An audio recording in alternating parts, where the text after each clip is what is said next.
How you doing? Great. Yeah, great to be here. How are you doing? I'm doing well. I think going into this, I did not know what to expect. Then I read the list of people that were going to be presenting today, and I realized that this is like the Woodstock of sports forums. Woodstock. What was that? Isn't that just a town in New York? You're young, aren't you? Like Lollapalooza. Oh, okay, yeah. Jingle Bell. No, that's Jingle Ball. Jingle Ball. Yeah, no, you're behind. I'm old. You're behind the 8 bell. This is this is really an honor to be here. The thing about Front Office Sports, when they called and asked me if I could do this, I said, yeah, I'd love to. They said, with your son. And I said, oh, we're a package deal. Now, here's the thing. I appreciate the fact that Front Office Sports did this because I haven't seen Noah in 2 years, and he hasn't returned a text of mine in 8 months. Yeah. So now we get to bond all over again. Yeah, accidentally blocked that number, right? Yeah. I don't know what happened. You know, I always was curious because this is the first time I truly get to ask you questions of this magnitude. Yeah, but that means I get to ask you questions. And they said no holds barred. Really? I didn't realize that. They told me holds were barred. But yeah. I have always been curious because I never felt like I could do this at the dinner table with my mom sitting there. Yeah. My wife. Yeah, you're thanks. All right, Borat. I would say, my question has always been the date of my birth, 12/11/96. Just to get very specific. Do you? Because I'm curious if you had been on the road, if the Nets were playing in Los Angeles. Would you have made it back in time to watch me? No, I'm a dedicated professional. I would have done the game. No, the reality was the Nets were playing the Supersonics that night. And your mom went into labor early. A lot of info. That's a lot of info, very inside.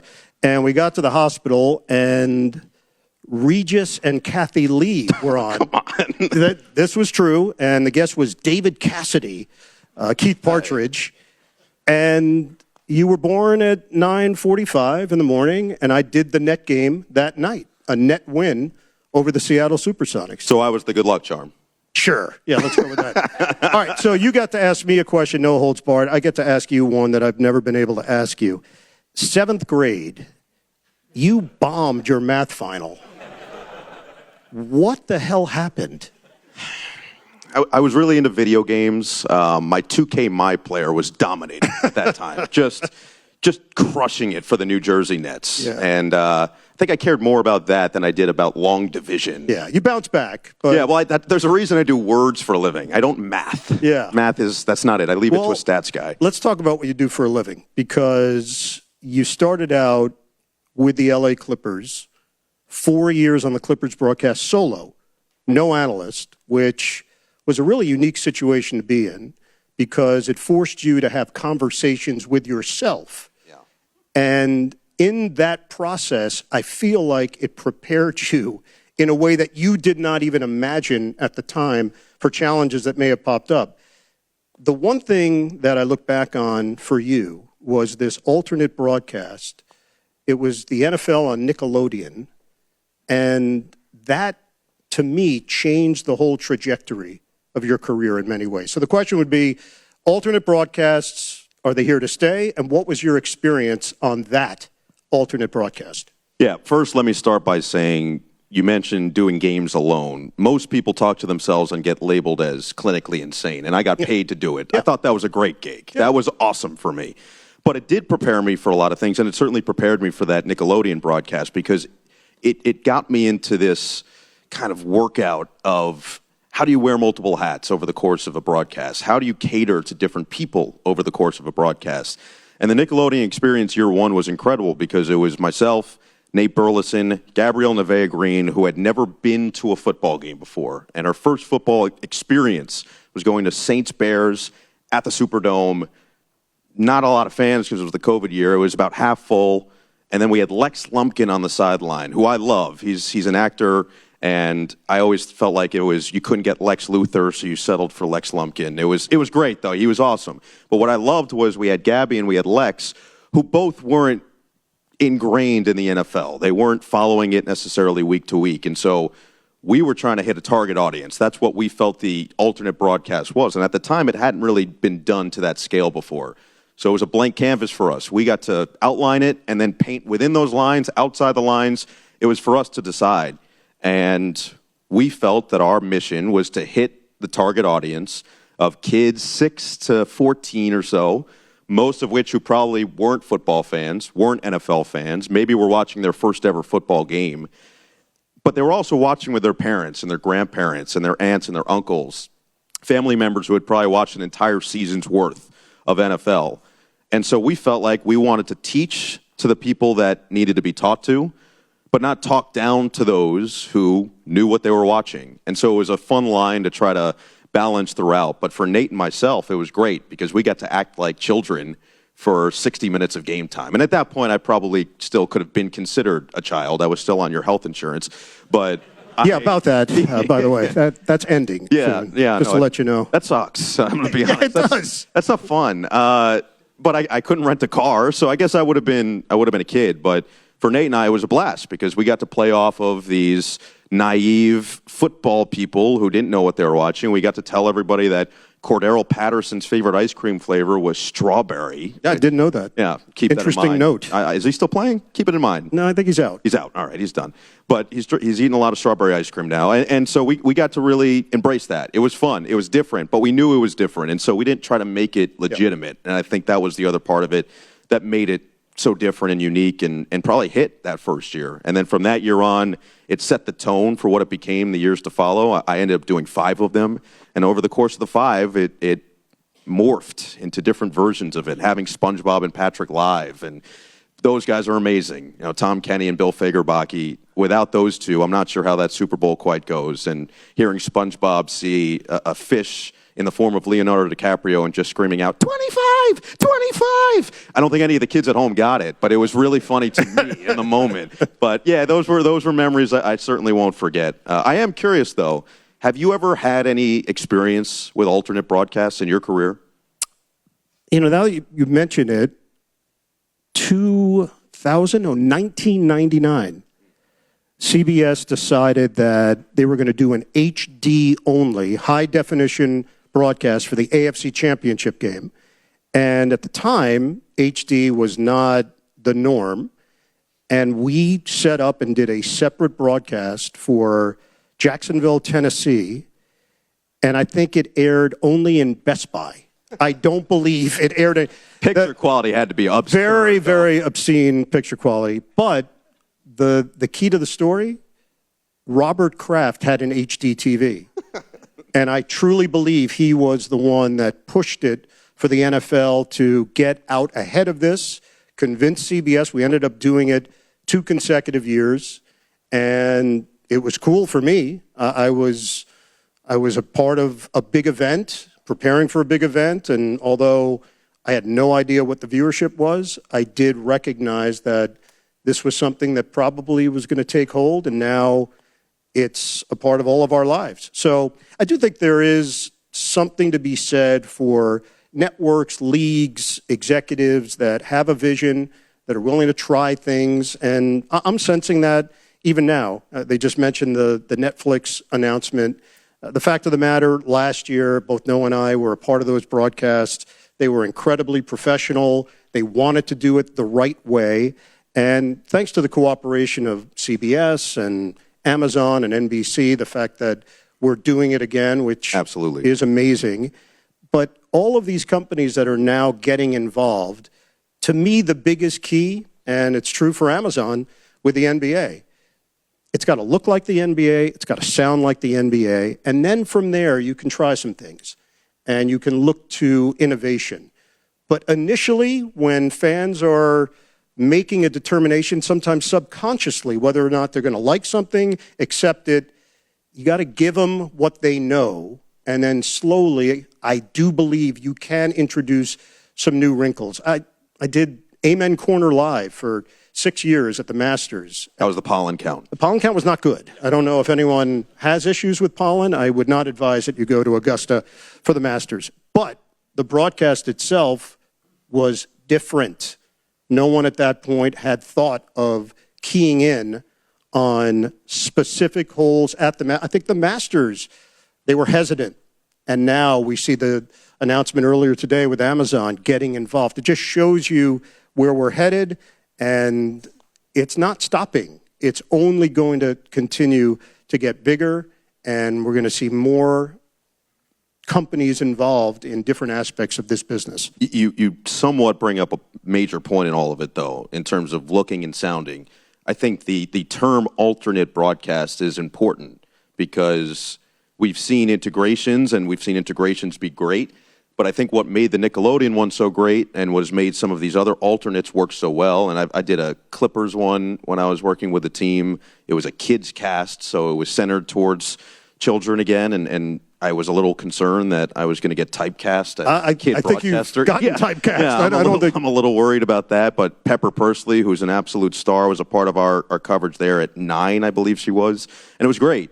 But it was side by side with the game. It wasn't the overall game, because you are going to have the hardcore fans that want to watch the hardcore broadcast. Then you're going to have the alternate. And that first year with the Nickelodeon, the other reason that I think it worked so well was the game was not good.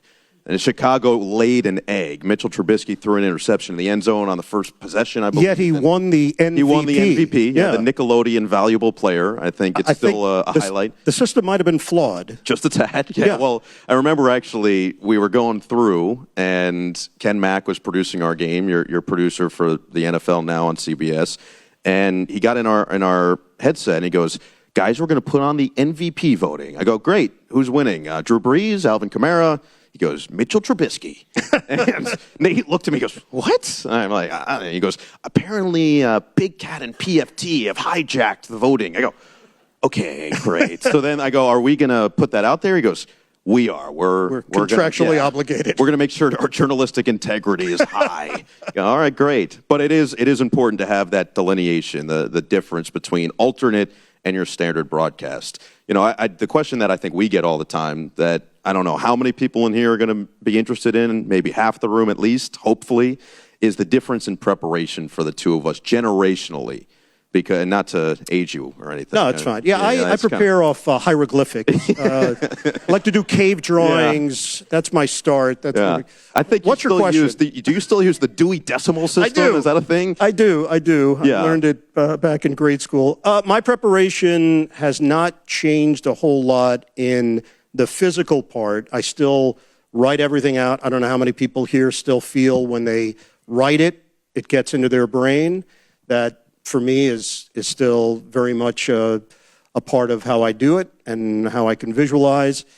The one difference, the pivot that's happened, is with the internet and the amount of information that's out there. You find the sources that you believe in, that are going to hit with an audience and resonate. And I do think for me, my first probably 4 years doing the NFL, I was pretty young at the time and trying to prove myself, and my approach, I wouldn't advise it now, but at the time, I just wanted to show everybody that I had done the prep. So even if the information didn't necessarily fit in the moment, I wanted to show you that I actually prepared.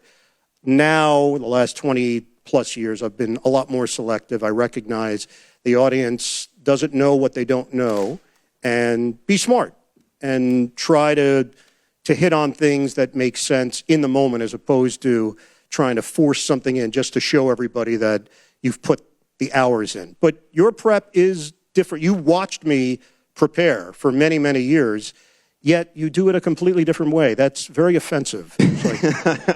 Yeah, I sat in your office and I watched you look miserable, and I don't want to be that. I want to make sure that I'm smiling through my preparation. I use the computer a bit more than you do. And what's this now? Computer? Is that a new thing? Yes. Or I got it at Jingle Ball.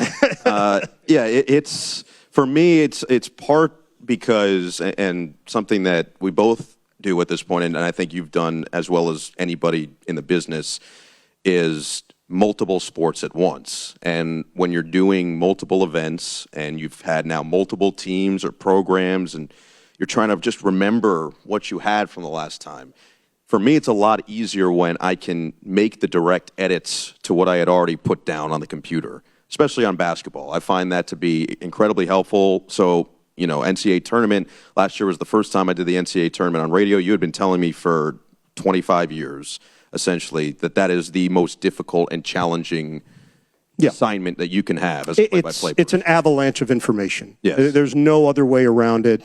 You can think that you have a good feel for teams around the country until you get assigned those 8 teams Right. and you realize you know very little about at least 3 of them. And I mean, look, you do college basketball the entire season I do. leading up. And so you're hoping, okay, there's 8 teams. What if I have 4 of them? Oh, that's a huge win. And how many times do you have 0 of them?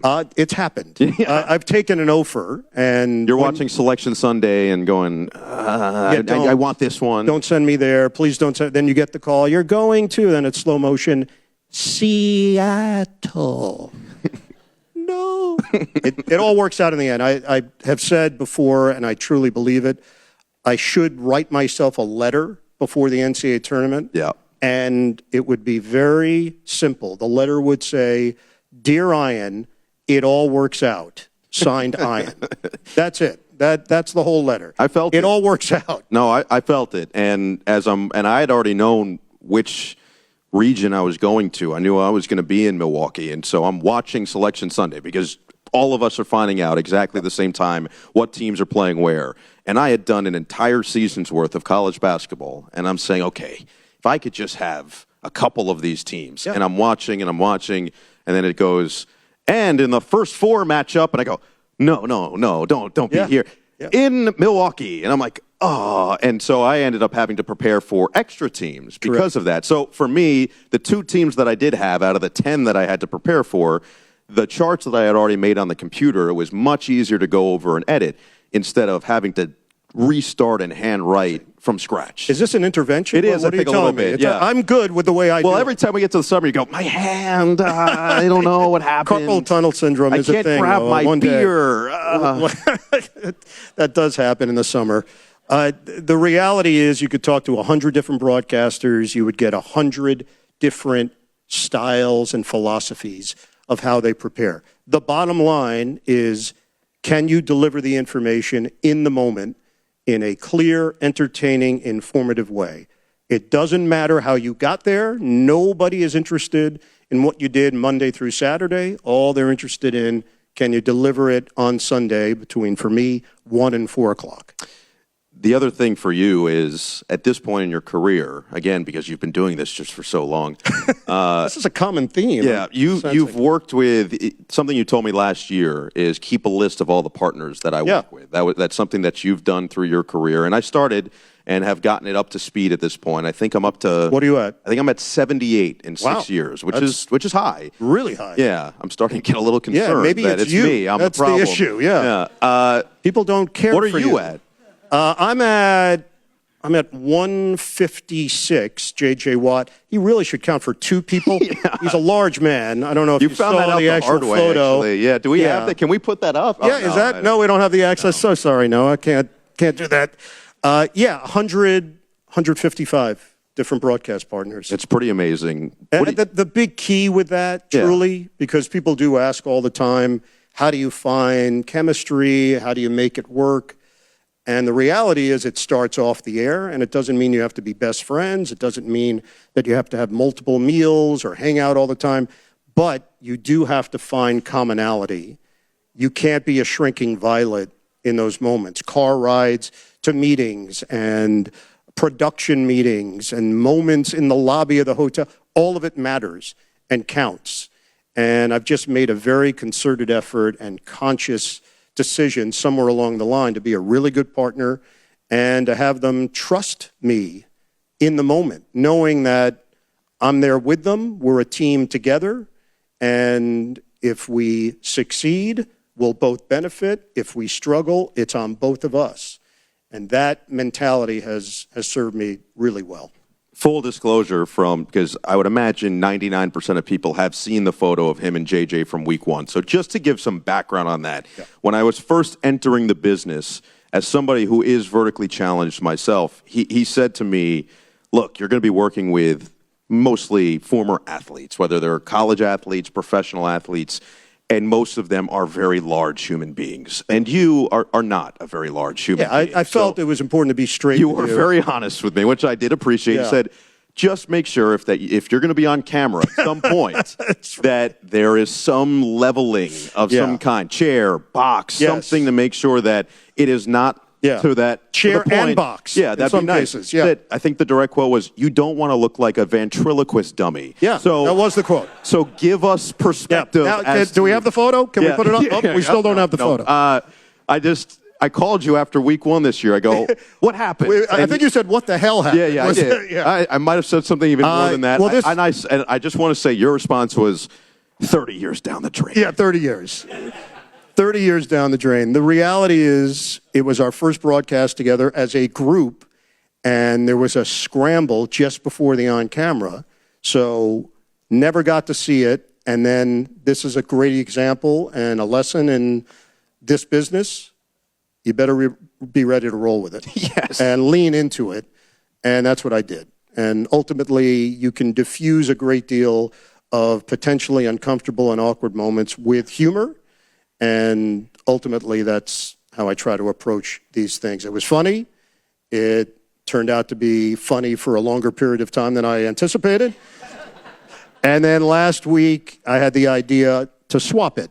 I said, let's just go into this straight, come back from break. JJ, you go as low as you can possibly go. Yeah. I will go as high as I could possibly, and we don't say a word about it. And then at the end, maybe I'll just refer.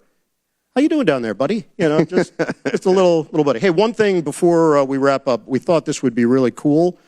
We're going to bring in Maury Povich, and Maury's going to do a "Are you or are you not the father of this sports broadcaster?" Yeah. Maury, could you? I've been dreading this day because I was told that you're going to do the worm if you're not the father on stage. I did do the worm. I grew up in Queens in the 1970s and 80s. I'm a much better dancer than you would anticipate. That is true. So, actually. yeah, we're going to do one segment with Maury, with Marv and Kenny Albert. We'll bring those guys in from this side. I'm not sure what he's signing right now, but that's great. All right, we got a couple of minutes before we wrap this up. Any final question you want to pose to me? Oh, there it is. Thank you. Yes. A little late. It's kind of like our production team. Little late on the uptick. And do you have the second one? That is. I think the second one would be better. In all fairness, it is more of just how massive JJ. Oh no. is. He's a large. He man. is a huge human being and fantastic hair at this point. Now the lettuce is it's a full Caesar salad. On top. Unfortunately, I can't see his hair from that angle. I thought he was bald. Any last word? I think that I've been incredibly fortunate to get to follow him, and it's actually such a challenge because I think no matter what I do in this business, I will be stacked up. You know, I always think back to that Oscar speech with Matthew McConaughey where he says, you know, my hero is me in 10 years, and I'm never going to catch that guy. You know, I'm always chasing that guy. That's this guy for me. And so the fact that we get to do this together and see each other for the first time in 2 years, is really amazing. But I am so grateful to be a part of the Eagle broadcasting legacy that we're starting to build, and can't wait for, you know, one of our, not our, but maybe my children to figure it out. Yeah, that would be really weird. And Maury. Hell of a story. Let's get Maury in here. I think we have some deeper issues. It's honestly, it's great to be here, see so many familiar faces, meet so many new familiar faces. So a huge shout out to Front Office Sports for putting this together, and we just enjoyed being a part of it. Yeah, appreciate it for me as well. I would never wear sneakers with a blazer. Yeah, big moment. Yep, decided maybe I would do that today. Yeah, get your flexibility up. Yeah. The crazy part is these are original Air Jordans. This is from when he actually played. That's how far back. No, I bought these for this event. This has been great. I'm really proud of you. Thank you. I probably say it a lot to you, so I can't even say that, man, I don't tell you enough how much I love you, how proud I am. You know how I feel. I do verbalize it, and you're killing it. You're killing it. I'm really impressed. Thank you.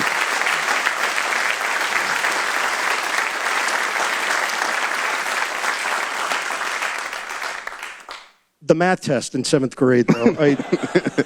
How'd you screw that up? What's 12 times 9? You got it right now? Not good at math. Okay, yeah. Folks, have a great day. Really appreciate you having us. We'll see you down the road.